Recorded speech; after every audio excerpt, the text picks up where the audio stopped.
Hello BSc first year students, स्वागत है आप सभी का आज की क्लास में।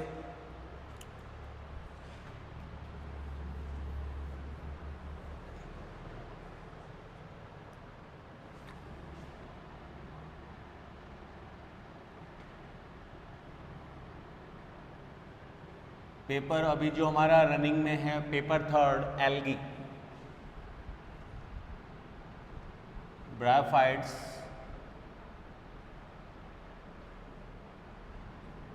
And lichens.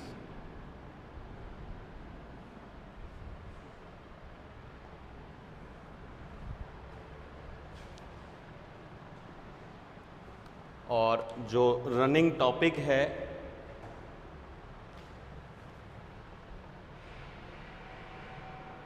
Topic is class Chlorophyceae.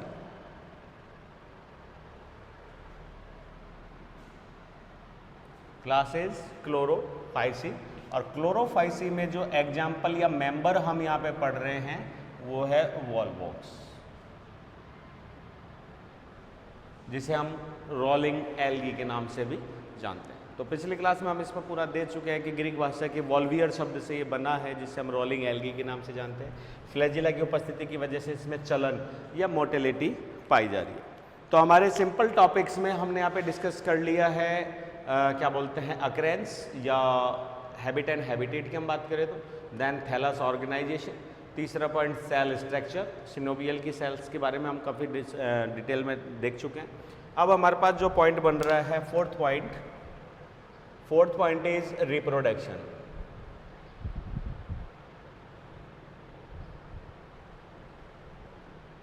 Reproduction या जनन की अगर अपन बात करें तो जनन के लिए यहाँ पे हम कह सकते हैं कि जनन जो है वो क्लोरोफाइसी के सदस्यों में तीनों प्रकार से पाया जाता है, अलैंगिक, लैंगिक और कायिक वेजिटेटिव। लेकिन हम यहाँ पे पर्टिकुलर अगर वोल्वोकेल्स की बात करें तो वोल्वोकेल्स में हमने कहा कि इसमें जो संगठन या समूहन है वो सिनोबियम है, समंडल टाइप में। दूसरी चीज, इसमें कोशिकाओं की संख्या निश्चित है। तो इस कंडीशन में यहाँ पे विशिष्ट कोशिकाएं ही जनन में भाग लेती हैं सभी कोशिकाओं की तुलना में, ठीक है। तो यहाँ पे हम कह सकते हैं कि जो वेजिटेटिव रिप्रोडक्शन है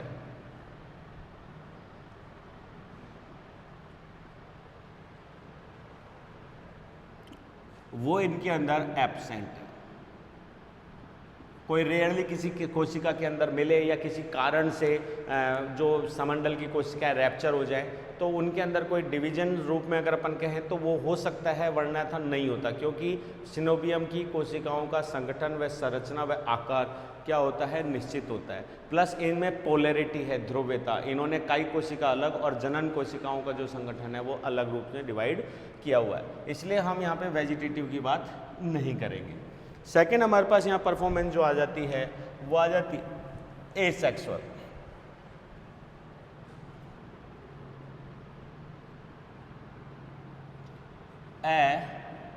अलैंगिक और अलैंगिक जनन की हम बात करें तो हाँ, इनमें अलैंगिक जनन जो है वो पाया जाता है और उस अलैंगिक जनन में बनता है डॉटर कॉलोनी, ठीक है। पुत्री कॉलोनी इसके अंदर बनती है, छोटा समंडल जिसमें कोशिकाओं की संख्या पैतृक के समान होती है, आकार छोटा होता है, जो बाद में धीरे धीरे इलोंगेट होकर कोशिकाएं विकसित होकर अपने आकार और पूर्ण कॉलोनी की संरचना को प्राप्त कर लेती है, ठीक है। और इनका एक तरीके से विशेष प्रकार की जनन कोशिकाओं द्वारा, जिन्हें हम बोलते हैं गोनिडिया सेल्स के द्वारा इनका क्या होता है, डेवलपमेंट हो रहा है समसूत्रीय विभाजन के द्वारा। यहाँ एक चीज़ और हम कहना चाहेंगे एल्गीज में, क्योंकि एल्गीज प्रिमिटिव भी हैं और सॉफ्ट भी हैं, इन्हें समान परिस्थिति या अनुकूल परिस्थिति ही ज़्यादा सुगम होती है। प्रतिकूल परिस्थितियाँ इनके लिए एक तरीके से हर चीज़ को बाधित करती है, जनन को भी, पोषण को भी और एक तरीके से संवेदनशीलता को भी। तो ऐसे में यहाँ पे सामान्यतः है जो जनन का प्रकार है तो हम इसके लिए कह सकते हैं कि दैट इज जनरली प्रेजेंट, सामान्यतः यही पाया जाता है। तो इसके लिए हम लिख सकते हैं फेवरेबल कंडीशंस।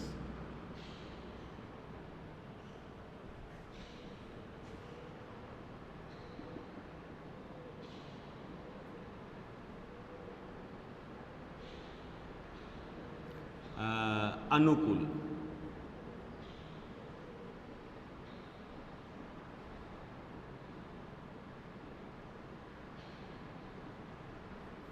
अनुकूल परिस्थिति।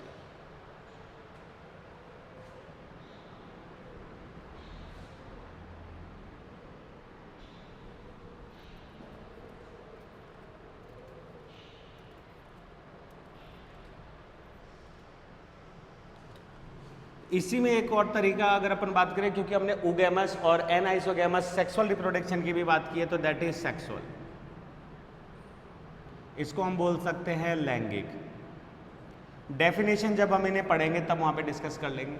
सेक्सुअल रिप्रोडक्शन की बात करें तो इसके अंदर जो है एन आइसोगैमस, आइसोगैमस की अगर अपन बात करें तो आइसोगैमस में यहाँ पे हम एग्जाम्पल क्लेमाइडोमोनास का ले सकते हैं, जिसमें एकल कोशिका है और फ्लैजिला युक्त वह जू स्पोर्ट्स के रूप में व्यवहार करते हुए वो बाद में कन्वर्ट हो जाता है गैमिट्स में, और दो जी स्पोर्ट्स या गैमिट्स फ्यूज होकर जो संरचना बनाते हैं या जाइगोट बनाते हैं, दैट इज आइसोगैमस।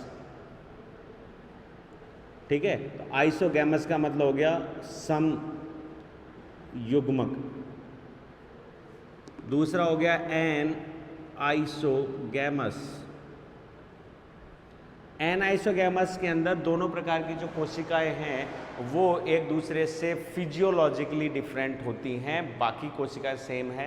तो ऐसे में या फिजियोलॉजिकली का मतलब हो गया कि एक चलनशील कोशिका हो सकती है और एक अचल कोशिका हो सकती है। ठीक है, तीसरा अगर हम बात करें वॉल्वॉक्स के संदर्भ में तो दैट इज oogamous। oogamous को हम लिख सकते हैं अंडयुग्मी। अंडयुग्मी ये हो गया विषम युग्मी या युग्मकी। ठीक है, अंडयुग्मकी। ठीक है, इसमें पर्टिकुलर जो है वो male and female sex organs बनेंगे, दैट इज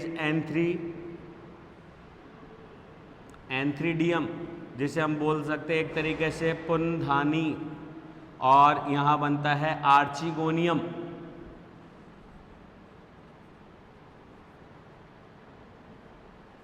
या उगोनियम। कुछ जातियों में अलग अलग इनके नाम भी हो, जैसे पॉलीसाइफोनिया में इसका आर्चिगोनियम नाम है। ठीक है, स्पर्मेटेंजियम नाम है मेल का। वहीं अगर अपन कारा की बात करें तो मेल को वहाँ पे हम बोल देते हैं ग्लोब्यूल और फीमेल को हम बोल देते हैं न्यूक्यूल। ठीक है, और यहाँ इससे डेवलप होते हैं एंथोजॉइड्स, पुमणु, और इससे डेवलप होते हैं एग या ओवा, ओव्यूम, अंड। ठीक है, तो ये विशेष संरचना हो गई। यहां पे दोनों के बीच में क्या बन रहा है, ये हो गए 2 जूस्पोर्स के मध्य फ्यूजन, और ये हो गया 1 जूस्पोर प्लस 1 एप्लेनो स्पोर के मध्य फ्यूजन। तो यार 2 जूस्पोर्स हो गए, जूस्पोर्स एंड जूस्पोर्स, ये इस टाइप का डिवीजन हो गया। ठीक है, कुल मिला के इनसे बन रहा जाइगोट है, जिसमें आनुवंशिक पुनर्योजन जो है वो हमें देखने को मिल जाता है। तो यहाँ पे अब हम स्टार्ट करते हैं। हाँ, एक चीज, एसेक्सुअल रिप्रोडक्शन सदैव फेवरेबल कंडीशन में, और सेक्सुअल रिप्रोडक्शन है जो हम ध्यान रखेंगे समस्त एल्गीज में, sexual reproduction unfavourable.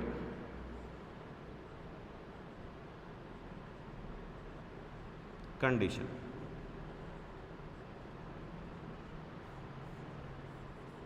Unfavourable condition. Unfavourable condition का मतलब हो गया विषम परिस्थितियां या एक तरीके से असहनीय परिस्थितियां, जैसे क्योंकि हम बात करें फ्रेश वाटर की, जलीय एल्गी है, थलीय नहीं है, और ऐसे में अगर जल की कमी आ रही है, शुष्कता आ रही है या सूखा पड़ रहा है, तो ये उनके लिए कैसी हो जाती है, अनयूजुअल, या ज़्यादा टेम्परेचर बढ़ रहा है।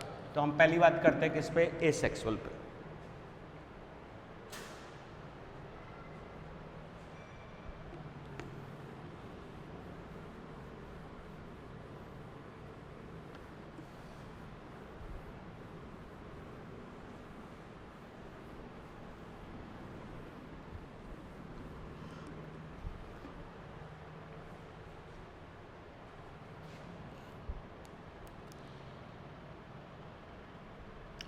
Asexual reproduction by daughter colony favourable conditions में कंप्लीट होती है। तो इसके लिए सिंपल वे में हम स्टार्ट करें तो अनुकूल परिस्थितियों में जब कॉलोनी अपने संपूर्ण आकार पे होती है, भोजन की उपलब्धता सामान्य रूप से होती है, ठीक है, और कॉलोनी जो है अब जनन के लिए क्या होती है, एक तरीके से तैयार होती है रिप्रोडक्शन अनुकूल परिस्थितियों में। तो कॉलोनी के लिए मैंने आपसे कहा ध्रुव्यता, एक सिंपल डायग्राम के अकॉर्डिंग ये कॉलोनी की सेल्स हैं जो एक दूसरे से क्या हैं, जुड़ी हुई हैं बाय साइटोप्लाज्मिक या प्रोटोप्लास्टिक फिलामेंट्स।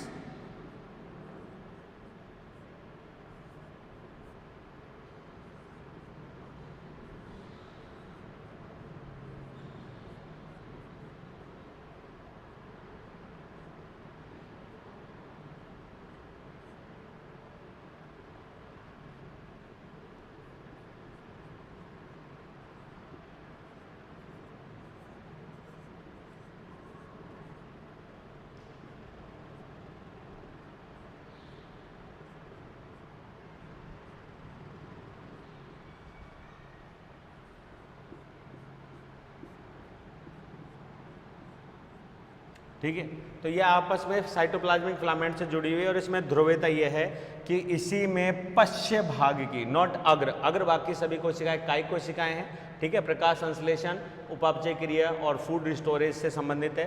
पश्च भाग की कोशिका तो इसकी एक सिंगल सेल के रूप में अगर अपन यहाँ बनाए तो ये हो गया इसकी सेल्स और ये हो गई इसकी पश्च भाग की कोशिका।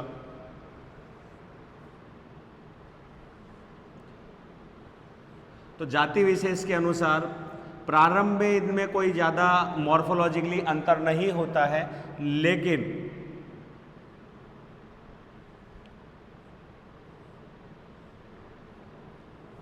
लेकिन विभाजन काल में जो पश्च कोशिका है उसमें से लगभग 15 से 20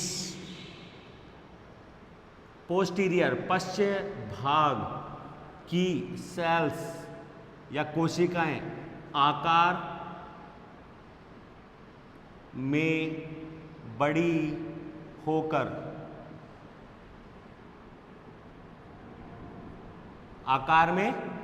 होकर क्या कर लेती हैं,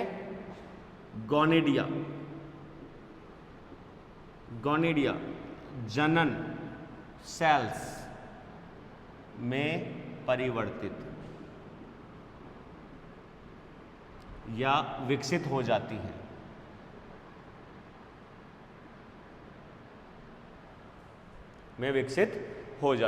गोनिडियल सेल्स, ठीक है, एक लाइन यहाँ पे।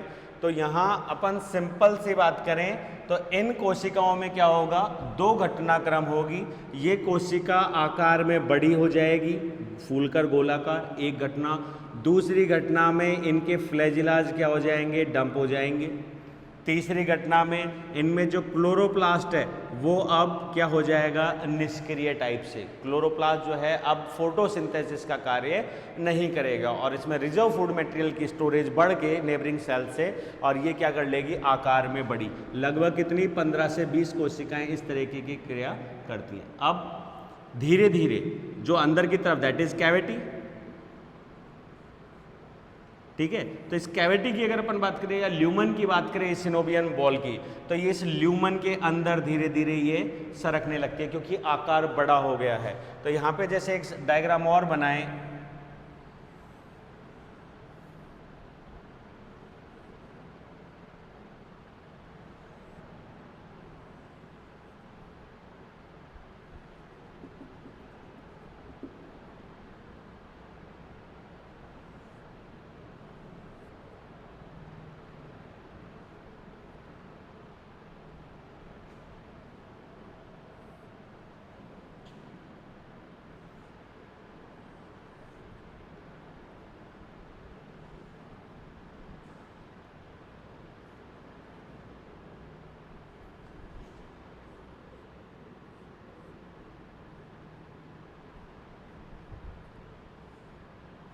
तो ये तो बाकी की कायिक कोशिकाएं हो गई, ठीक है। और ये हो गई कौन सी, गोनिडियल सेल। ये डायग्राम्स को ध्यान रखते चलना, थ्योरी अपने आप हमारी कंप्लीट हो जाएगी डायग्राम्स के पैटर्न में। That is gonidia. बन गई आकार में गोलाकार, वृहद, ठीक है, पतली भित्ति युक्त। इसका जीव द्रव्य गाढ़ा है, इसमें संचित भोज्य पदार्थों की मात्रा ज़्यादा है। क्लोरोप्लास्ट इसके अंदर कार्य नहीं कर रहा है, अपघटित है। और दूसरा फ्लैजिला जो है इसने गायब, मतलब अपघटित हो चुके हैं। प्लस ये परिधि से अंदर की तरफ धसी हुई दिखाई दे रही है, एक इंटीरियर चैम्बर के रूप में। ठीक है, यहां तक हम पहुंच गए।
पोस्टीरियर सेल को हम ये नाम और दे देते, दैट इज गोनिडिया इनिशियल, गोनिडिया आरंभिक सेल। फ्लैजिला भी डंप हो गया, आई स्पॉट भी डंप हो गया और क्लोरोप्लास्ट भी इनमें डंप हो गया। नेक्स्ट, अब नेक्स्ट डायग्राम में हमको क्या शो करना है, अब इनके अंदर विभाजन कौन सा हो रहा है, एंटी क्लीनल। इन विभाजनों को और समझ लेना एक बार। विभाजन तल के आधार पे एक हमारा वर्ड बनता है एंटी क्लीनल। एंटी क्लीनल विभाजन जो है सदैव कोशिका के लॉन्गिट्यूडल क्रम में बनता है, जिससे कोशिकाएं जो है एंटी क्लीनल की वजह से एक दायां एक बायां अर्थात लेटरल विकास होता है, पार्श्व विकास होता है, ये वाला विभाजन। इसको अगर हम एक दूसरी भाषा में बात करें तो इसे हम ट्रांसवर्स विभाजन भी कह देते हैं, समझ में आ जाता है, ठीक है। लेकिन अगर किसी जनन कोशिका में या प्रारंभिक कोशिका में विभाजन होता है तो वहां हम नाम देते हैं पेरिक्लिनल और एंटी क्लीनल। दैट इज अपतनिक विभाजन। एक होता है पेरी क्लीनल। पेरिक्लिनल का मतलब होता है परितनिक विभाजन। और परितनिक विभाजन की हम बात करें तो परितनिक विभाजन का जो तल होता है वो ये वाला होता है। तो इस विभाजन की वजह से कोशिकाएं सदैव एक ऊपर एक नीचे या एक ही तरफ की बात करें तो ऊपर ऊपर ऊपर विभाजन चलता रहता है।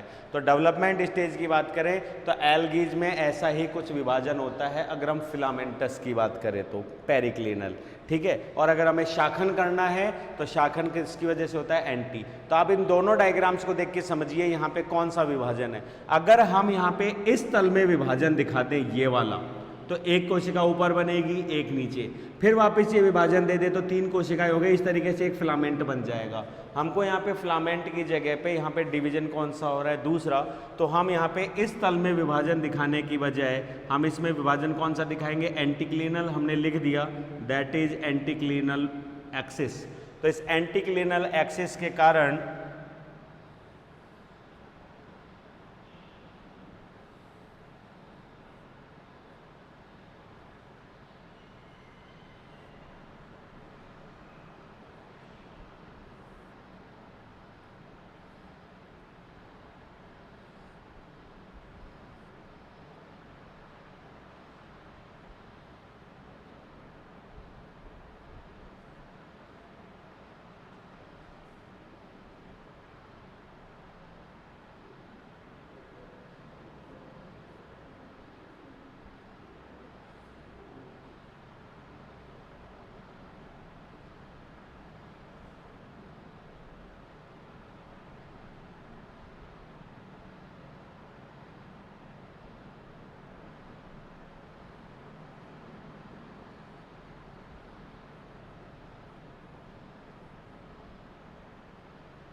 हमें 2 स्लाइड्स दिखाई दे रही है यहाँ पे, ठीक है।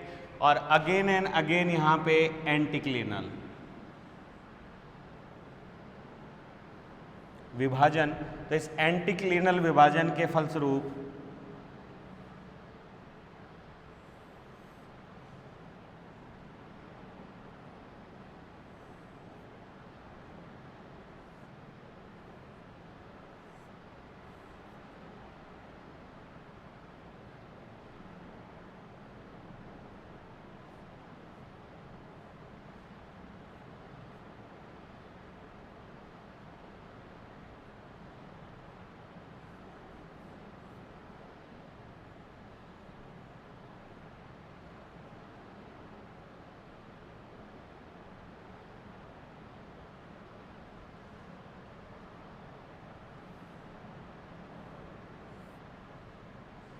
कोशिकाओं की संख्या बढ़ रही है। अब अगर अपन इसमें 4 एंटीक्लिनल डिवीजन दे दें तो कोशिकाओं की संख्या हो जाती है 8।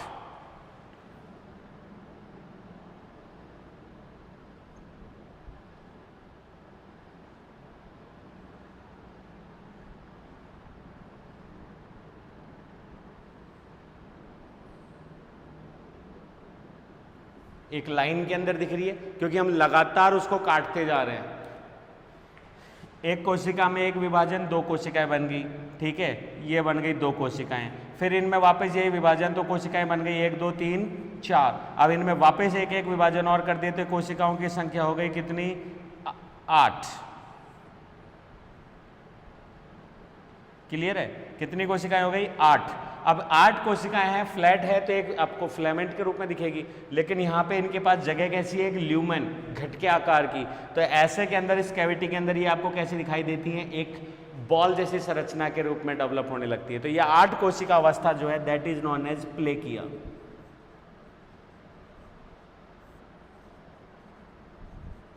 दैट इज 8 सेल्स, इसे प्लेकी अवस्था कहते हैं। और वॉल्वॉक्स की ये स्पेशलाइजेशन है, यह अवस्था औरों में नहीं मिलती, और वॉल्वॉक्स के अंदर ये दिखाई देती है। और ये न्यू टाइप की दृष्टि से बहुत इंपॉर्टेंट क्वेश्चन है। लगभग प्रति वर्ष न्यू टाइप में इस क्वेश्चन को पूछ लिया जाता है कि प्लेकी अवस्था किस एल्गी के अंदर पाई जाती है।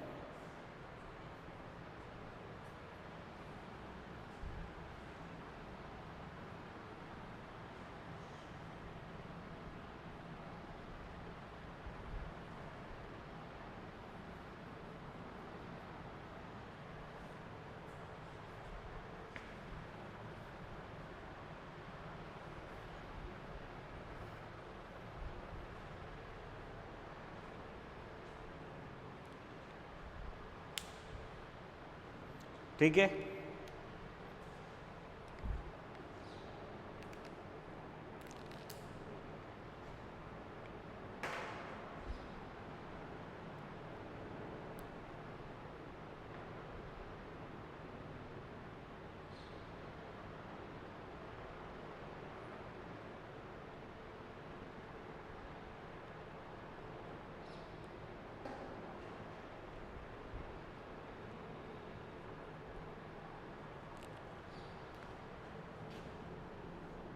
प्ले की अवस्था के बाद अब इसी के अंदर लगातार कोशिकाओं का संगठन बढ़ता जा रहा है और यहाँ पे कोशिकाओं का नंबर भी अब बढ़ रहा है। तो अब एक बार और विभाजन अगर सभी कोशिकाओं में कर दे एंटीक्लिनल,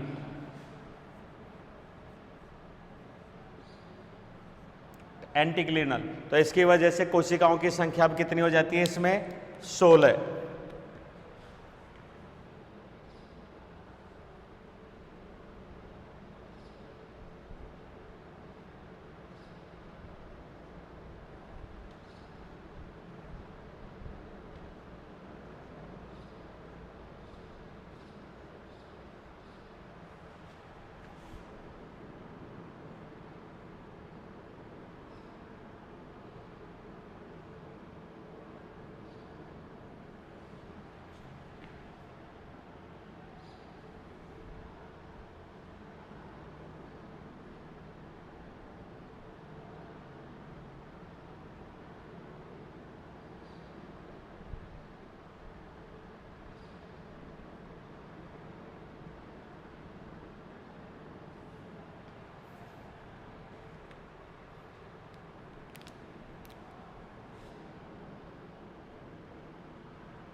ठीक है, 16 सेल्स।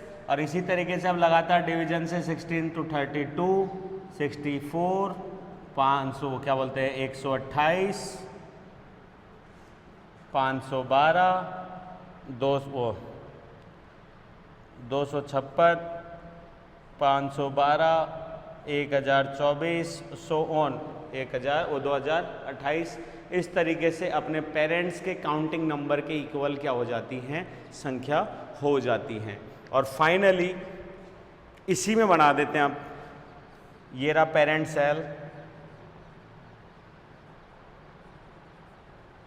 पेरेंट कॉलोनी या सिनोबियम।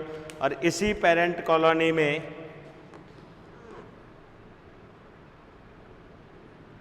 अगर पर्पल कलर में आपको दिखाई दे तो ये हो गई छोटी सी एक daughter colony.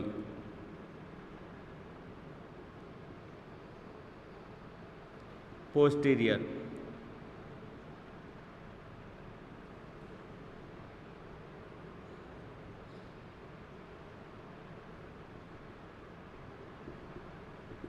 That is daughter.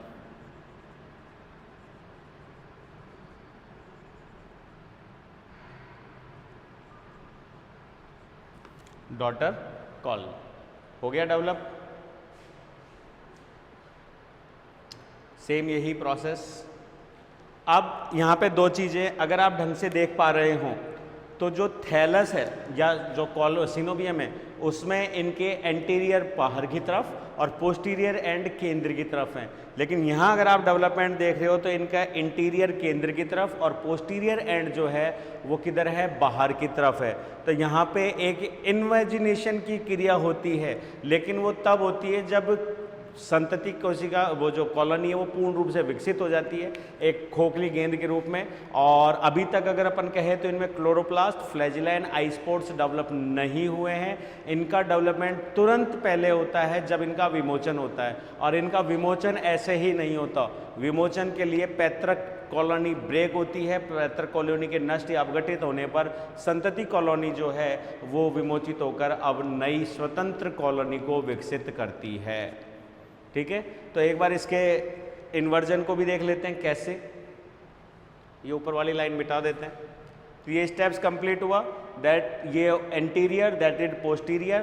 Posterior भाग की ये कोशिकाएं हैं जिनमें से कुछ कोशिकाएं विशिष्ट जो है वो किस में कन्वर्ट हो जाती हैं, गोनिडियल में या गोनिडियल इनिशियल सेल्स में ये कन्वर्ट हो गई। इसमें प्रथम विभाजन कौन सा हो गया, अनुदैर्ध्य एंटीक्लिनल, जिसकी वजह से 2 कोशिका, 2 से 4, 4 से 8 कोशिकाएं जो है वो एक लाइन में लीनियर प्ले की अवस्था कहलाती हैं। ये इनका स्पेशलाइजेशन है। और प्ले की अवस्था के बाद में फिर 16, 32 इस तरीके से काउंटिंग नंबर जो है उनके पैतृक कॉलोनी के समान इनके अंदर हो जाता है। और फाइनली जो है वो अंदर की तरफ ये जो पुट्टी का समान संरचना थी अलग से, वो धीरे धीरे क्या हो जाती है, फिर टूटकर, जैसे ये रहा, तो ये धीरे धीरे यहाँ से क्या हो जाएगी, टूटकर अब ये स्वतंत्र ल्यूमन के अंदर चली जाएगी। और ल्यूमन किससे भरा हुआ है, जिलेटिनस पदार्थ से, जिसके अंदर ये क्या हो जाते हैं, अपना आकार अब बढ़ाने लगते हैं। अभी तक केवल कोशिकाओं का नंबर बढ़ता है, उसके बाद ये अपना आकार। और फाइनली जब विषम परिस्थिति या सम परिस्थितियों की हम बात कर रहे हैं तो पैतृक संतति ये जो कॉलोनी है उसके ब्रेकिंग से ये रिलीज होती हैं। और इनके रिलीज होने से पहले ही इनमें फ्लैजिला डेवलप होते हैं। आंतरिक अवस्था में जब तक ये पेरेंट्स के अंदर हैं परपोषी के रूप में, तब तक इनके ऊपर फ्लैजिला एंड क्लोरोप्लास्ट जो है वो डेवलप नहीं होते। मतलब क्लोरोप्लास्ट तो फिर भी फोटोसिंथेसिस करने लगते हैं रिजर्व फूड के लिए, लेकिन आई स्पॉट्स, फ्लैजिलाज, इनका डेवलपमेंट बाद में होता है। तो डॉटर कॉलोनी या ये जो नई संतति चेन बनी है, इसका इन्वर्जन की अगर अपन बात करें, इन्वर्जन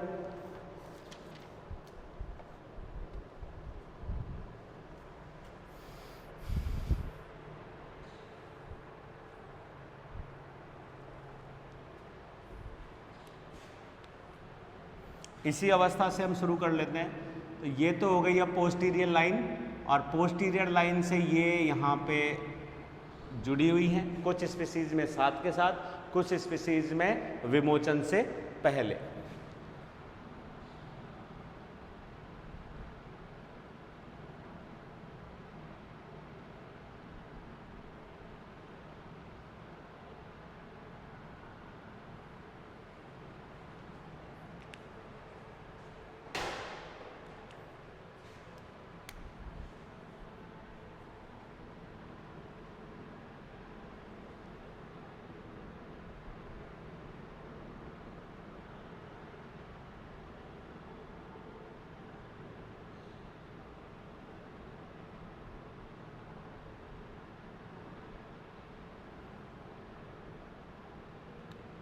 इनको अगर आप देखें तो इसमें इंटीरियर जो पॉइंट है वो केंद्र की ओर दिखाई दे रहे हैं। चूचक वाले जो पैपलिया वाले भाग हैं वो हमें केंद्र की ओर दिखाई दे रहे हैं।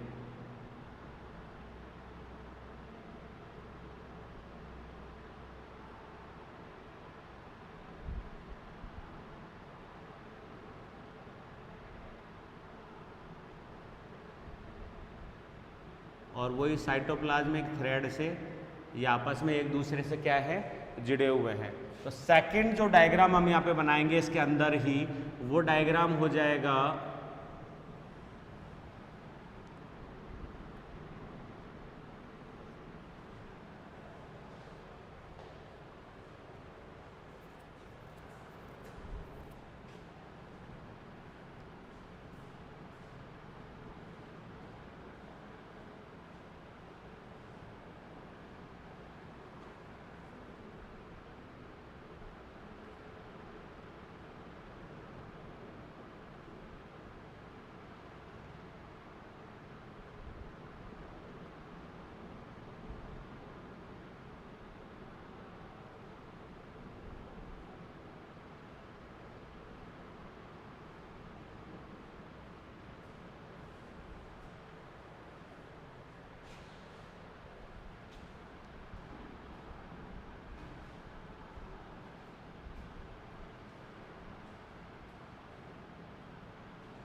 ठीक है, बीच में इनफोल्डिंग्स, इनवेजिनेशन, अंतर्वलन हो रहा है दोनों तरफ।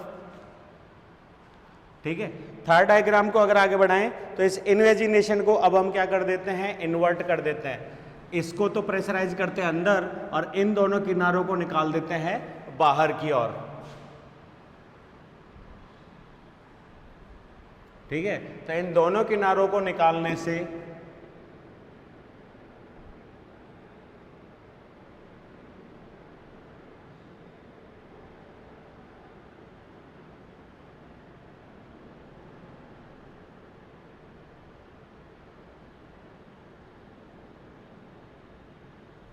ये बिल्कुल वैसे ही जैसे कोई गोल संरचना है ब्लैडर टाइप, और हम उसको पीछे से पुश करके पूरी तरीके से इन्वर्टेड करने की कोशिश कर रहे हैं। तो सेम उसी पैटर्न में जो उसका मुख था वो अब फ्लैट हो जाएगा और अंदर से हम उसको क्या कर रहे हैं, बाहर की तरफ निकाल रहे हैं।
ठीक है, और फाइनल जो डायग्राम था उसमें ये किनारा इस किनारे से आपस में क्या हो जाएगा, जुड़ जाएगा, और ये पूरी तरीके से कहां चले जाएगा, बाहर की ओर।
ठीक है, इसको एक बार समझने के लिए ये दो हिस्सा हटा देते हैं। ये हो गया इसका किनारा,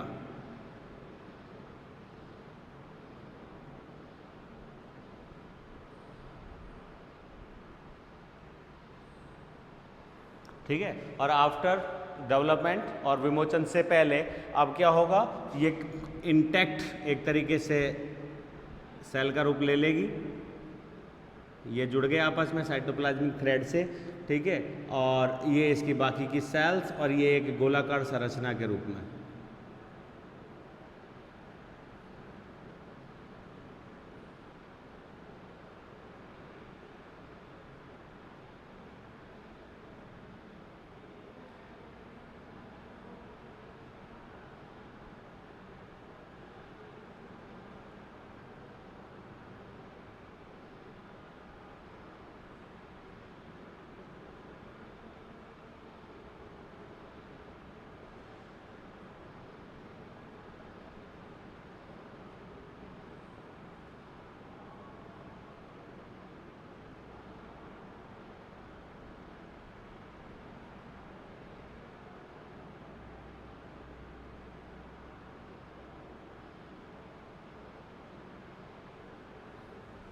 ठीक है।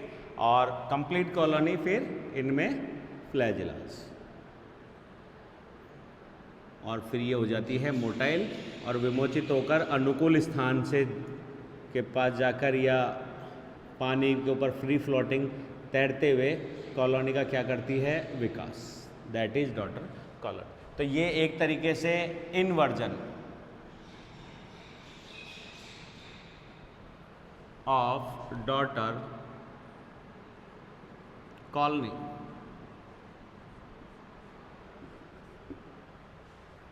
ठीक है, तो ये हमारे दो डायग्राम्स यहाँ पे हो गए एसेक्सुअल रिप्रोडक्शन में कंप्लीट।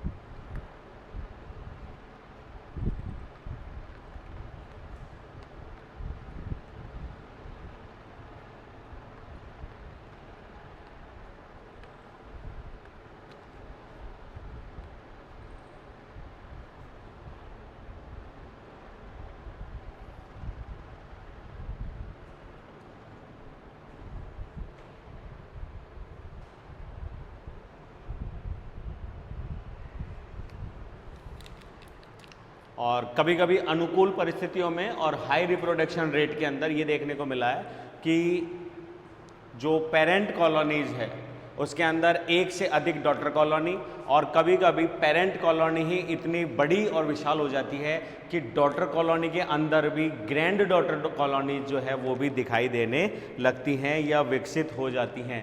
जैसे अगर हम इसको ग्रैंड डॉटर माने तो एक जैसे विशाल, ये मान लीजिए ये पेरेंट कॉलोनी, तो पेरेंट कॉलोनी में दैट इज डॉटर, और ये हो गया ग्रैंड डॉटर कॉलोनी। तो ग्रैंड डॉटर कॉलोनीज भी दिखाई देने लगती है एक से अधिक डॉटर कॉलोनीज के विकसित होने के बाद।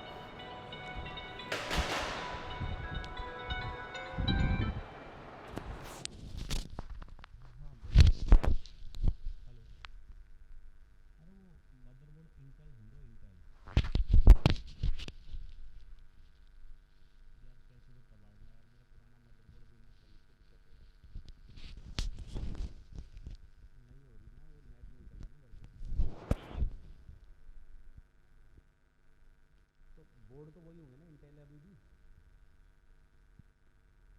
और पुरानों का क्या किया यार। एक जीबी की हार्ड डिस्क वो ले सकते हैं क्या, रैम, DDR1। हाँ यार 1 GB कबाड़, वो विंडोज 7 2 GB पे डलेगी, तो 1 GB हुई ना।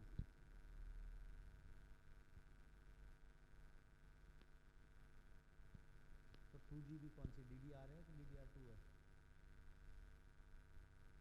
तो वो 512 तो भेज दो, दो फिर आज भेज दो, तो कल भेज देना, ठीक है। और वो CD एक बार और ढूंढ लेना, और नहीं मिले तो डाउनलोड कर दे के भेज देना या तो फिर मेरे पास नेट नहीं चल रहा। ठीक है, थैंक यू।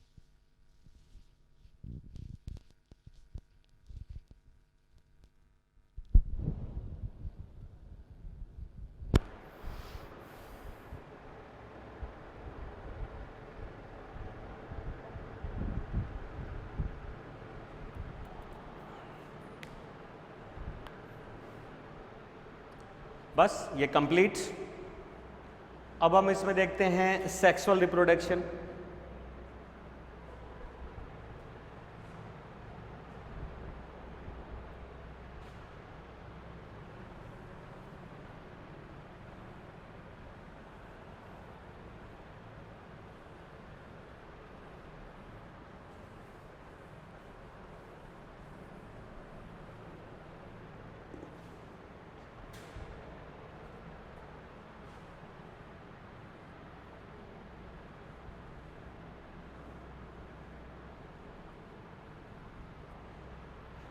ये इन्वर्जन का पॉइंट मिटा रहा हूं।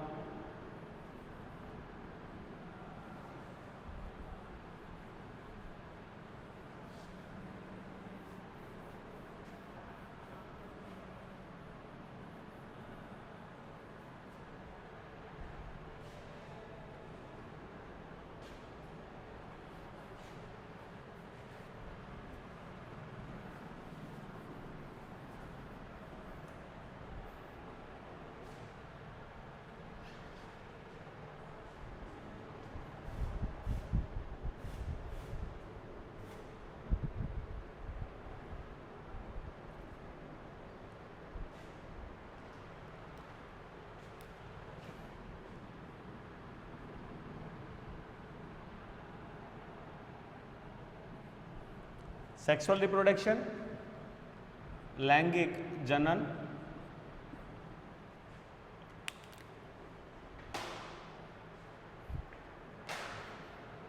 लैंगिक जनन की हम बात करें तो इसके लिए हम लिख सकते हैं कि परिस्थितियां प्रतिकूल होने पर इस प्रकार का जनन पाया जाता है, और वॉल्वॉक्स की अधिकतर जातियों के अंदर जो है वो लैंगिक जनन जो है वो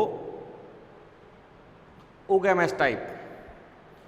ओगैमस हम इसलिए कह रहे हैं क्योंकि इसमें विशिष्ट नर व मादा जननांग बनते हैं, और उन जननांगों के अंदर जो है वो क्या डेवलप होते हैं, गैमीट्स फॉर्मेशन होते हैं, मतलब एंथोजॉइड्स एंड ओव्यूम या एग का डेवलपमेंट होता है।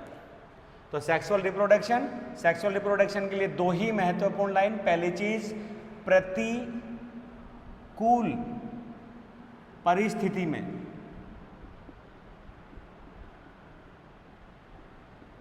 प्रतिकूल परिस्थिति में इस प्रकार का जनन पाया जाता है। दूसरा इसके अंदर कौन सा है, ओगैमस।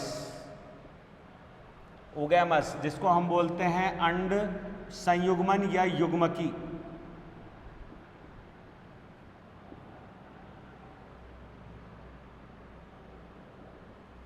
अंड युग्मकी जो है इनके अंदर पाया जा रहा है।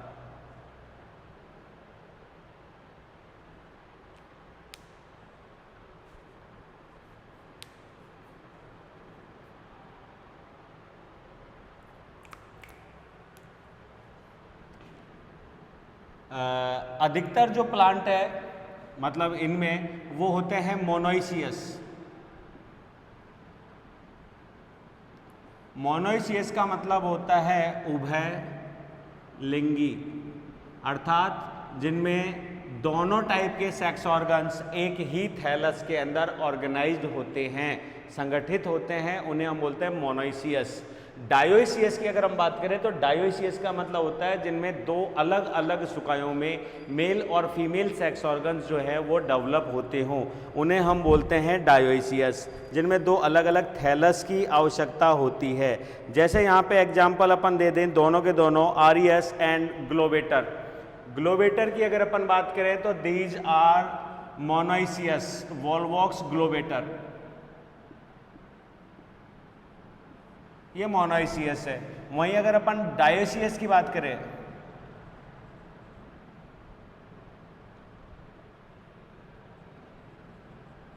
डायोइसियस का मतलब होता है उभयलिंगी, ये हो गया क्या बोलते हैं एक लिंगाश्रयी।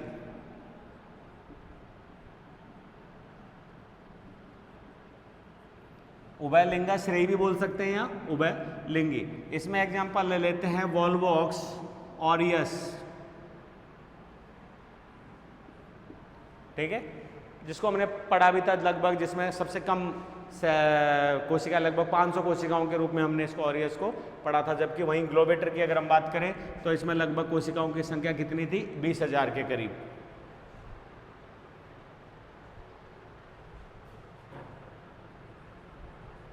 मेल सेक्स ऑर्गन क्या कहलाते हैं, एंथ्रीडियम, एंथ्रीडियम, पुम,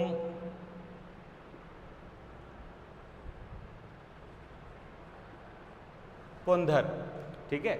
और पुंधरों की अगर अपन बात करें तो सेम ऐसा ही डेवलपमेंट जो कि हमने ए सेक्शन में पढ़ा, इसी वजह से इस डायग्राम को रब नहीं किया है। इसकी अगर अपन बात करें तो सेम वो की वो कंडीशन इसके पश्चिम भाग या पोस्टीरियर एंड की एसेक्सुअल रिप्रोडक्शन में तो 15 से 20 कोशिकाएं भाग ले रही थी, लेकिन यहाँ पे अगर अपन बात करें तो एक कोई कोशिका जो है वो लैंगिक जनन या लैंगिक जन्नांग इनिशिएशन आरंभिका के रूप में क्या होती है, चेंज होती है। और उस कोशिका को हम, क्योंकि वो नर कोशिकाओं को बना रही है, इसलिए हम उसको बोलते हैं एंड्रो गोनिडियम। ये प्रारंभिक कोशिका दैट इज एंथ्रीडियम इनिशियल, पुंधानी या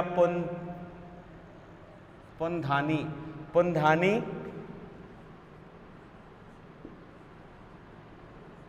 आरंभिका,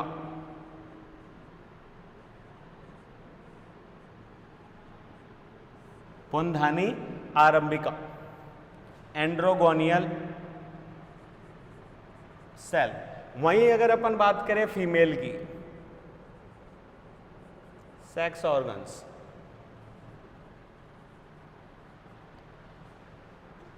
यहां वैसे अगर अपन बात करें तो ये कहलाती है oogoneum, क्योंकि अंड का निर्माण करती हैं, ठीक है। लेकिन अगर अंडधानी,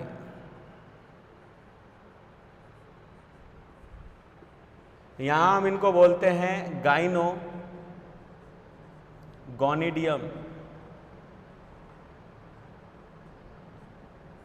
गाइनोगोनिडियम। एक तरीके से ये अंडधानी आरंभिका का कार्य करती है।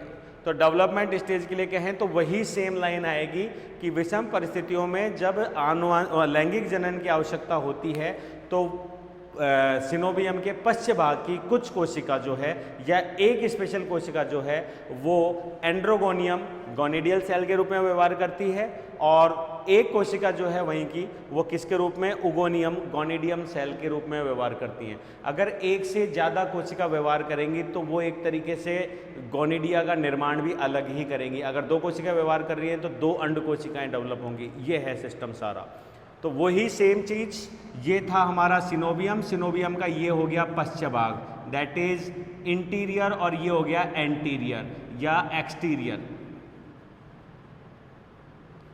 एक्सटीरियर का मतलब ऐसे बाह्य होता है, तो इंटीरियर एंड पोस्टीरियर, तो पोस्ट लिख देते हैं, पोस्टीरियर।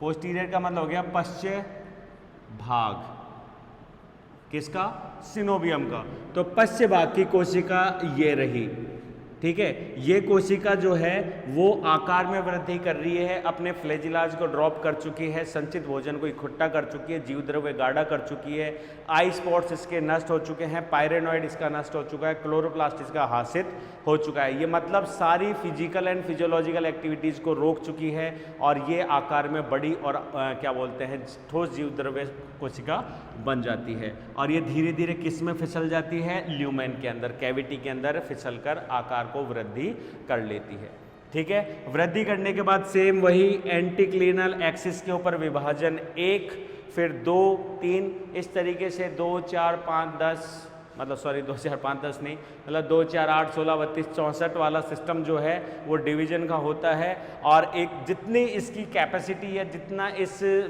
कुल की आवश्यकता अनुसार जो संख्या बनती है उतनी मात्रा में यहाँ पे क्या बनते हैं, संरचनाएं बनती हैं। अब यहाँ पे हम इनको डॉटर सेल्स नहीं कहेंगे, ये एक तरीके से दीज आर एंड्रोजॉइड इनिशियल्स, तो हम इसको एंड्रोजॉइड इनिशियल भी नहीं कहेंगे, एंड्रोजॉइड मदर सेल बोल देते हैं, एंथ्रोजॉइड मदर सेल्स।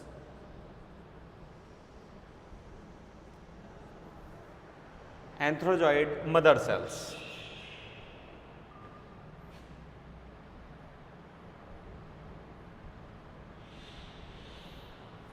ठीक है। और मैक्सिमम जातियों में देखा गया है कि जब संपूर्ण संरचना में बन जाते हैं तो इनकी आउटर मेम्ब्रेन या जो श्लेष्मा की जो परत है वो टूट जाती है। और ये जो मैच्योर, तो एक जगह मैच्योर और करें तो मैच्योर की हम बात करें तो ये जो स्पोर मदर सेल्स बनी है या एंथ्रोजॉइड मदर सेल्स बनी है, इनमें मेटामॉर्फोसिस,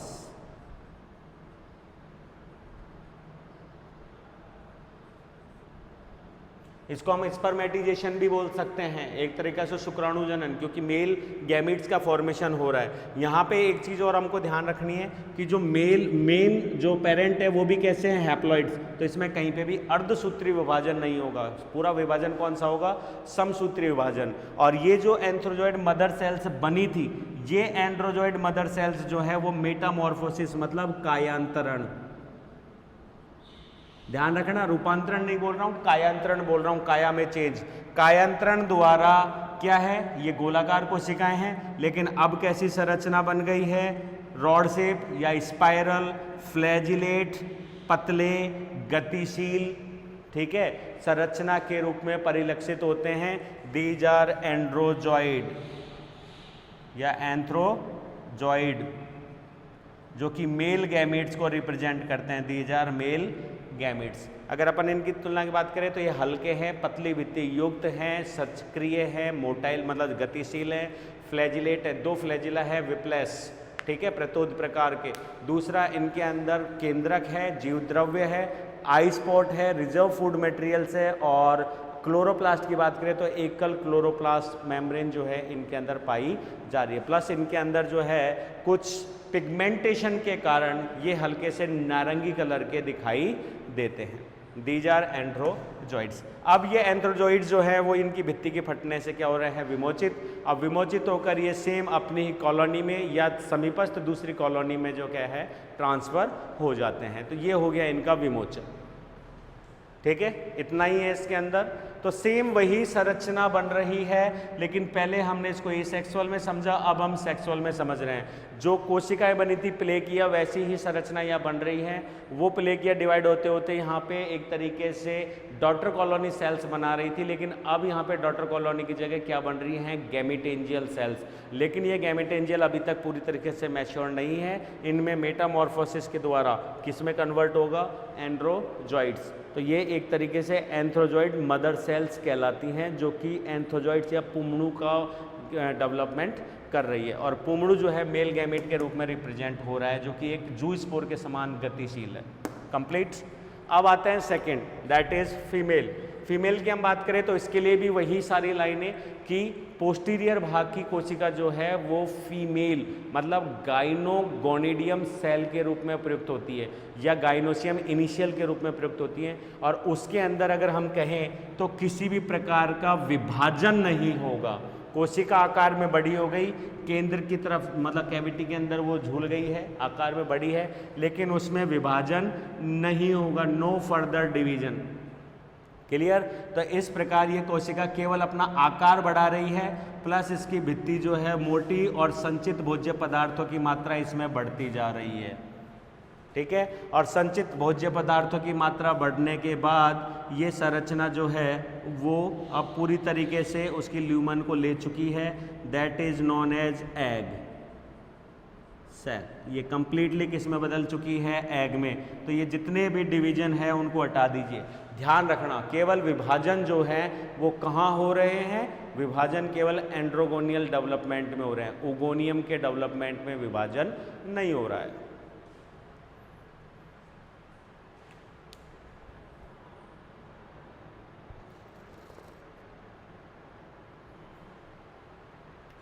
ठीक है, तो ये कंप्लीट एग सेल में बदल चुकी है। हटा दीजिए इस सारी संरचना को। अब यहीं हमको दिखा देते हैं इसमें फर्टिलाइजेशन, क्योंकि मेल तो है मोटाइल, एक जगह से दूसरी जगह पे या कॉलोनी टू कॉलोनी जाएगा, लेकिन फीमेल कहीं नहीं जाएगा। फीमेल के पास जो है एंथोजॉइड्स आएंगे, तो इनके पास क्या होता है? फर्टिलाइजेशन और विमोचन से। तो फर्टिलाइजेशन की वजह से यहाँ पे आए एंड्स।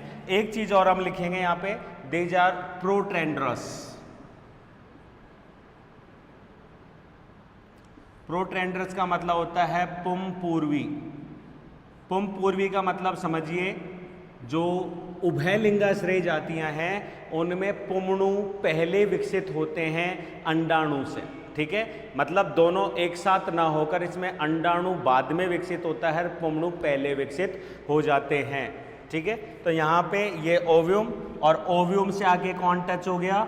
एंथोजॉइड्स। तो ये एक केंद्रक और ये दो केंद्रक, तो ये कंडीशन एन थी, दैट इज 2n कंडीशन। ठीक है, और ये इसके चारों तरफ मोटी भित्ति, तो ये बन जाता है जाइगोट, और जाइगोट के बाद ये बन गया अब oospore। oospore बन चुका है, फर्टिलाइजेशन कंप्लीट। तो हमारा रिप्रोडक्शन यहीं पे कंप्लीट हो जाता है। रिप्रोडक्शन में इससे ज़्यादा हमको और ऐड नहीं करना। अब हमारा आता है फर्टिलाइजेशन के बाद में डेवलपमेंट या जनरेशन। ठीक है, या जर्मिनेशन जिसको हम बोलते हैं, संतति का। तो संतति के जर्मिनेशन बहुत ज़्यादा इंपॉर्टेंट नहीं है इसके अंदर, जैसे कारा के अंदर फिर भी पूछ लिया जाता है। तो यहाँ पे हमारे पास सिंपल सी लाइन होती है कि जो oospore है वो क्या बोलते हैं, ठोस है, नॉन मोटाइल है। तो यहाँ पे oospore जो है वो पैतृक कॉलोनी के अंदर ही या पैतृक कॉलोनी से क्या कर दिया जाता है? रिमूव कर दिया जाता है। तो पैतृक कॉलोनी के अंदर हो चाहे बाहर हो, वो एक सिंपल रेस्टिंग फेज शो करता है, क्योंकि वो कैसे बना है? विषम परिस्थितियों में। तो पैतृक कॉलोनी ज़्यादातर नष्ट हो जाती है, और उसके नष्ट होने से oospore कहाँ आ जाता है? बाहर। ठीक है, oospore जो है वो एक अपनी सुटेबल अवस्था में या एक स्थान को ढूंढकर वहाँ उससे संलग्न हो जाता है जिलेटिन का क्या बोलते हैं, स्त्रावण करके, और फाइनली क्या होगा? वो रेस्टिंग फेज में चले जाएगा। अगले वर्ष जब परिस्थितियां वापस क्या होंगी? अनुकूल। तो परिस्थितियों के अनुकूल होने पर इसमें पुनः क्या प्रेरित होगा? विभाजन। सेम जो यहाँ पे विभाजन अपन ने अभी मिटा दिया। तो इसमें पहला विभाजन इसके अंदर जीव द्रव्य का, तो उसकी वजह से 1 2 4 तो लगातार विभाजन से 32 64 क्या बोलते हैं 128 512 वाली सिस्टम से सेल्स डेवलप होंगी। और ये विभाजन तब तक होगा जितना विभाजन इसके पेरेंट कोशिकाओं की संख्या का था। ठीक है, उसके बाद में प्रत्येक कोशिका जो है उसका कायांतरण किस में हो जाएगा? क्या बोलते हैं, ज़ूस्पोर्स में। लेकिन यहाँ जो इम्पोर्टेंट चीज़ है समझने की वो ये है कि ज़ूस्पोर जो है वो कैसा है? 2n, और अब तक जितनी भी कोशिकाएं थी वो कैसी थी? n। तो ऐसे में oospore में जर्मिनेशन के दौरान होने वाला प्रथम विभाजन कौन सा होगा? अर्धसूत्री, जिसकी प्रत्यक्ष 2 कोशिकाएं, फिर वापस एक और विभाजन जिसकी वजह से 4 कोशिकाएं हैप्लॉइड्स बनती हैं, और उन 4 कोशिकाओं में लगातार डिवीजन की वजह से उतनी कोशिकाएं बन जाएंगी समसूत्री विभाजन से जितनी पेरेंट्स में थी। अब कायांतरण द्वारा उनके अंदर फ्लैजिला, आइसपोर्ट एंड क्लोरोप्लास्ट डेवलप हो जाता है। डेवलप होने के बाद में वो oospore के फटने से क्या हो जाते हैं? मुक्त हो जाते हैं, और मुक्त होने के बाद में वो डिस्पर्स होके जहाँ सूटेबल स्थान पर गिरते हैं अनुकूल परिस्थिति में नई जो है वो सिनोबियम का डेवलप करते हैं। सेम वैसे ही जैसे कि अर्धसूत्री इसमें अलैंगिक जनन के अंदर इन्होंने किया था। तो एक पूरी कॉलोनी जो है वो डेवलप कर लेते हैं। तो ये है इनका कंप्लीट सिस्टम। अब इसे हम लाइफ साइकिल के रूप में भी डिनोट कर देते हैं। तो अगर आप समझने की कोशिश कर रहे हो तो मैंने प्रारंभ से इसी चीज़ पे आपको ध्यान दिया है कि हम किसी भी चाहे एल्गी की बात करें या ब्राइफाइट या फंगस की हम बात करेंगे, तो हमने वही 5-6 स्टेप्स में इसको समझने की कोशिश की, जिसमें हमने ऑकरेंस देख लिया, thallus organisation, cell structure, photosynthetic pigment and reserve food, reproduction complete हो गया हमारा, सेक्सुअल एसेक्सुअल। तो जैसे वेजिटेटिव नहीं था तो हमने लिख के कह दिया कि एब्सेंट है। जैसे कारा की हम बात करेंगे तो कारा में वेजिटेटिव है लेकिन एसेक्सुअल रिप्रोडक्शन नहीं है, तो हम लिख देंगे एसेक्सुअल रिप्रोडक्शन एब्सेंट। ठीक है, उसी तरीके से फिर सेक्सुअल रिप्रोडक्शन पे आएंगे। तो यहाँ ये कंप्लीट। अब हमारा लास्ट पॉइंट आ जाता है यहाँ पे अल्टरनेशन ऑफ जनरेशन या लाइफ साइकिल, जीवन चक्र।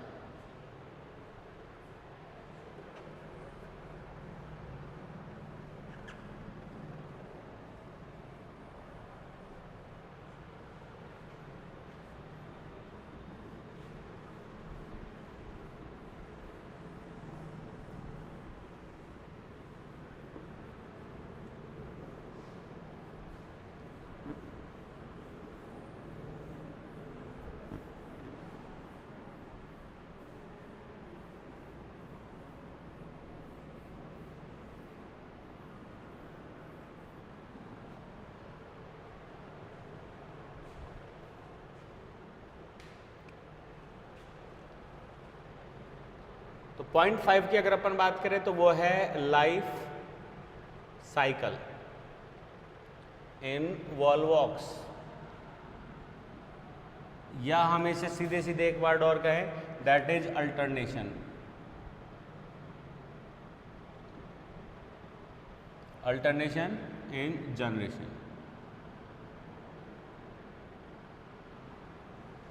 पीढ़ी एकांतरण।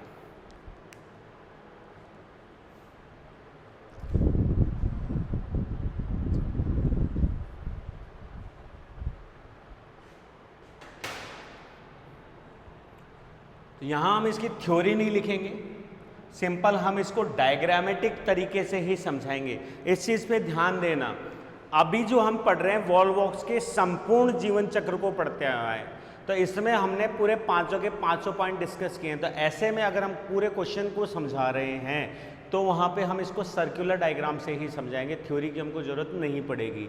लेकिन आपसे सिंपल क्वेश्चन ही ये पूछा जा रहा है कि वॉल्वॉक्स की लाइफ साइकिल को समझाइए, उसके संपूर्ण चीज़ों को हम नहीं पूछ रहे हैं। तो ऐसे में हम फिर उसकी डायग्राम के साथ में उसकी थ्योरी को भी क्या करेंगे, उसमें इनबिल्ट करेंगे। तो मैं आपको थ्योरी यहाँ पे वर्बली पूरी बोल देता हूँ, ठीक है, और डायग्राम जो है वो यहाँ पे हम कौन सा लेंगे, सर्कुलर। तो हम पूरी लाइफ साइकिल्स कंप्लीटली 5 के 5 टाइप की पढ़ चुके हैं प्रारंभ में। तो उसी में से हम यहाँ पे एक लाइफ साइकिल को देखते हैं ड्राइंग के द्वारा कि ये कौन से प्रकार का जीवन चक्र हो सकता है।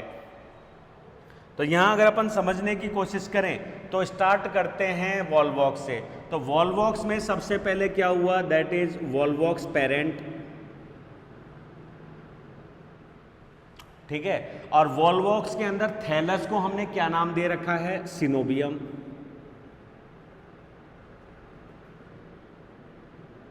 वॉल्वॉक्स थैलस को हमने क्या नाम दे दिया, सिनोबियम। कंप्लीट। और सिनोबियम कैसा है, यहाँ पे एन है इसलिए हम बोल देते हैं गैमिटोफाइट।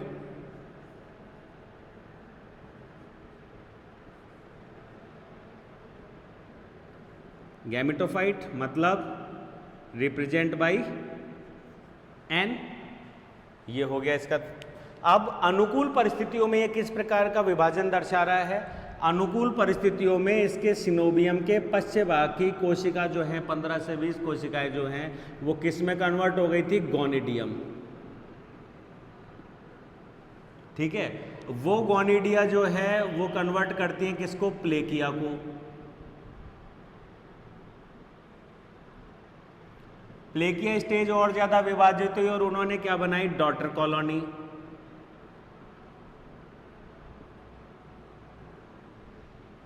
और डॉटर कॉलोनी जब सेपरेट होती है तो वो विकसित करती है वापस एक संतति वॉल्वॉक्स सिनोबियम को, जो कि पेरेंट्स के समान होता है। तो इस तरीके से यहाँ पे एक टाइप मिला है हमको रिप्रोडक्शन का, और हम कह सकते हैं दैट इज ए सेक्सुअल रिप्रो। हो गया फेवरेबल कंडीशंस में कंप्लीट।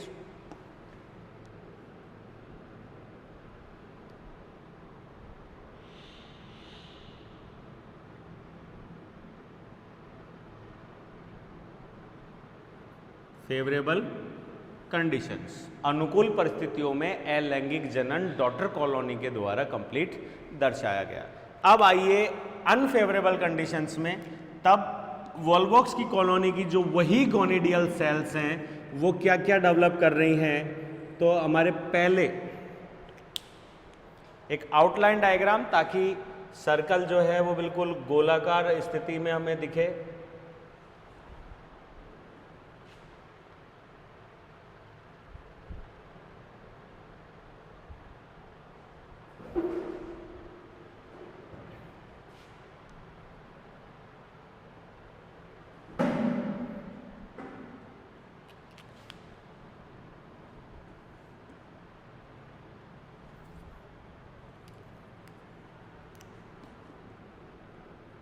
तो दो टाइप की सेल्स बनी, एक को हम नाम दे देते हैं एंड्रो, और बड़ा लिख देते हैं एंड्रो गोनिडिया या गोनिडियल सेल।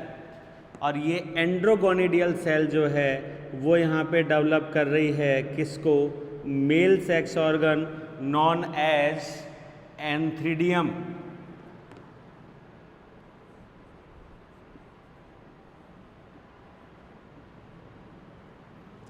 ठीक है, और इस एंथ्रीडियम के अंदर कौन सा डिवीजन हो रहा है ये इंपॉर्टेंट है हमारे लिए, और ये डिवीजन कौन सा हो गया, माइटोसिस।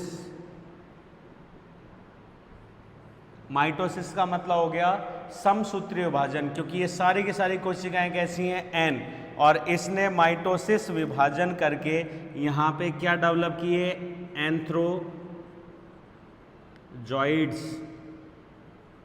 और एंथ्रोजॉइड्स कैसे हैं, एन, और हम इन्हें रिप्रेजेंट कर सकते हैं एज मेल, मेल का सिग्नल, गैमीट,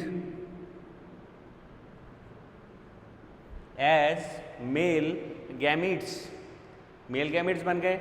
उसी तरीके से दूसरे टाइप की पोस्टीरियर सेल्स किसमें बदल गई, गाइनो गोनिडियल सेल, और इसने यहाँ पे क्या डेवलप किया, oogonium अंडधानी। oogoनियम में भी कौन सा विभाजन दिखा,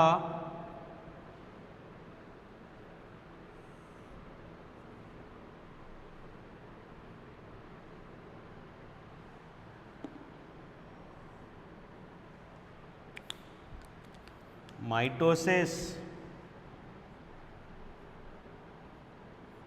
कौन सा विभाजन दिखा, माइटोसिस। और माइटोसिस विभाजन से इसने क्या बनाए, एग, जो कि नॉन मोटाइल है, मोटा है, जीवद्रव्य युक्त था। ठीक है, और ये एग जो है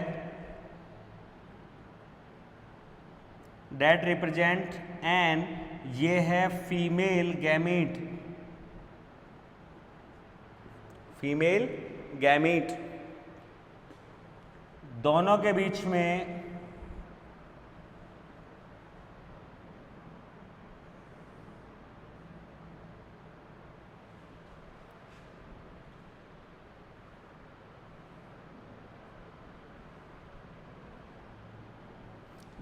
बीच में कौन सा, oogamous फर्टिलाइजेशन।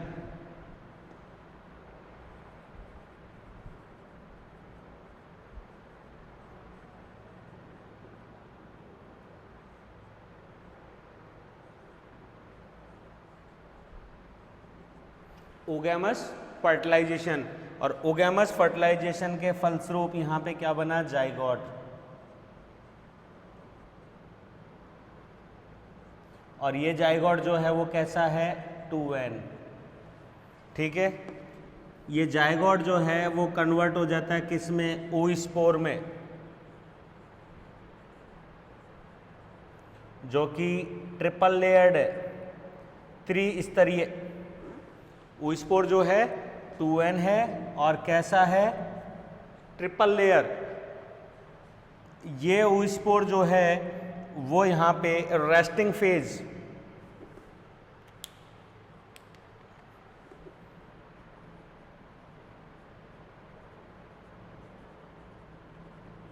विश्राम अवस्था दर्शाता है। और आफ्टर विश्राम अवस्था ये क्या करेगा, मियोसिस। कौन सा विभाजन, मियोसिस। और मियोसिस विभाजन के फलस्वरूप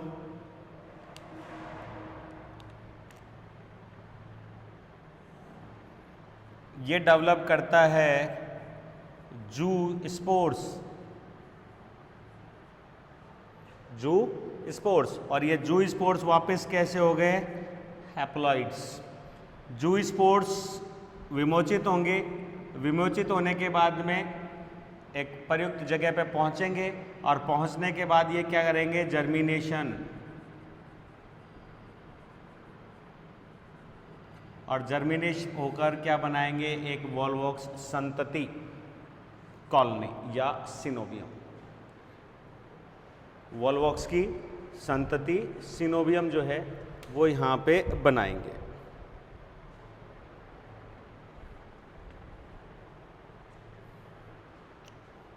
ठीक है, ये हुआ लाइफ साइकिल। अब इसको अगर अपन बाइफरकेट करें तो n 2n n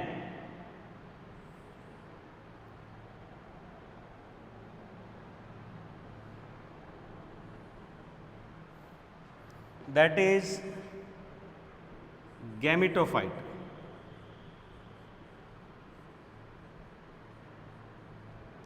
phase dominant, long life. ठीक है, वहीं अगर अपन बात करें तो ये हो गया स्पर्मेटो।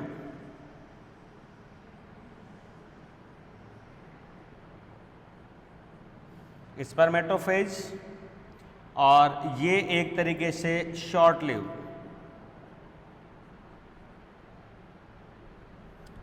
या रिसेसिव। ठीक है, तो हम नतीजा क्या निकाल सकते हैं इसके अंदर कि यहाँ पे सेक्सुअल रिप्रोडक्शन हुआ। ठीक है, और वो भी एडवांस हुआ, ओगेमस टाइप का गैमिट फॉर्मेशन हुआ, फर्टिलाइजेशन हुआ, जाइगोट बना, सब कुछ सही है। लेकिन यहाँ पे मेन अवस्था कौन सी है, गैमिटोफाइट। और स्टार्ट कहाँ से हुआ, गैमिटोफाइट। तो हम यहाँ पे लाइफ साइकिल के लिए क्या कह सकते हैं, दैट इज हैप्लो, पहला नाम। दूसरा, यहाँ पे डिप्लॉयड अवस्था दिखी लेकिन केवल और केवल जाइगोट के माध्यम से दिखी, और वो एक अल्पकालिक है जो कि स्वतंत्र नहीं है। ठीक है, स्वतंत्र उसका अस्तित्व नहीं है, वो एक अल्टरनेट पोजीशन में आई थी और तुरंत विभाजित होकर वापस किस में कन्वर्ट होगी, एन में। तो यहाँ पे 2n कंडीशन या जो स्पर्मेटोफाइट फाइट अवस्था है वो एक रिसेसिव फेज में है।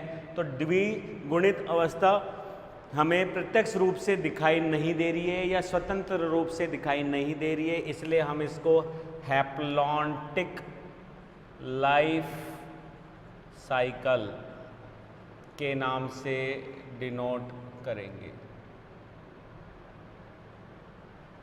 हैप्लॉन्टिक लाइफ साइकिल के नाम से समझते हैं। अगुणित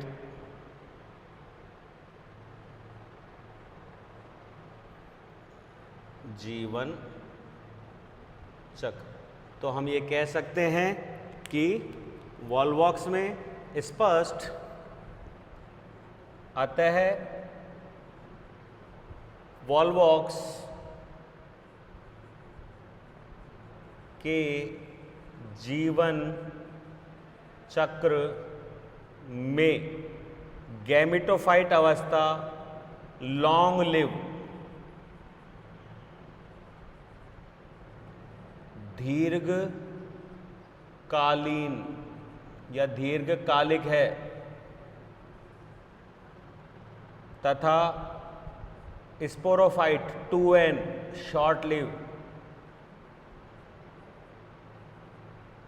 अल्पकालिक या अल्पकालीन है। अतः स्पष्ट पीढ़ी एकांतरण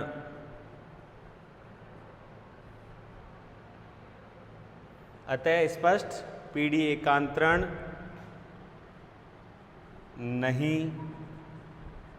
पाया जाता है। या इसके नीचे नाम जरूर लिखना।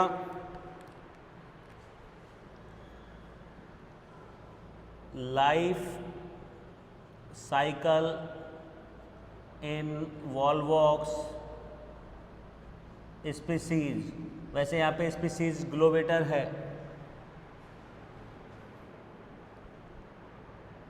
Life cycle in Volvox species.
तो आज की क्लास में हमने यहाँ पे कंप्लीटली पढ़ लिया है वॉल्वॉक्स की जीवन चक्र को, ठीक है।